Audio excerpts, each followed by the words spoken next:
সালাতে দোয়া কবুল হয়। সালাতে দোয়া কবুলের 3 জায়গা। একটা হচ্ছে তাকবীরে তাহরিমার পরে আমরা সানা পড়ি না, আমরা তো একটা পড়ি। আল্লাহর হাবিব সুন্নাহ এবং নফল নামাজে আরো পড়তেন সানা, ওই দোয়া কবুল হয়। 2 নম্বর জায়গা সালাতে সেজদায় পড়ে দোয়া করলে কবুল হয়।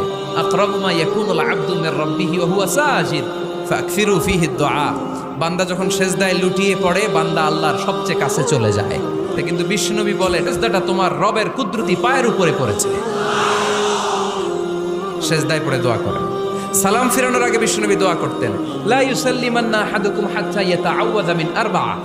আল্লাহর হাবিব বললেন 4 জিনিস থেকে পানাহ না আছে আমার কোন উম্মত যেন সালাম না ফিরায়। তারা যেন পড়ে আল্লাহুম্মা ইন্নী আউযু বিকা মিন আযাবিল কবর, আউযু বিকা মিন আযাবি জাহান্নাম, আউযু বিকা মিন ফিতনাতিল মাহইয়া ওয়াল মামাত, আউযু বিকা মিন ফিতনাতিল মাসিহিদ দাজ্জাল। আল্লাহ কবরের আযাব থেকে বাঁচাও, আল্লাহ জাহান্নামের আগুন থেকে বাঁচাও, আল্লাহ জীবন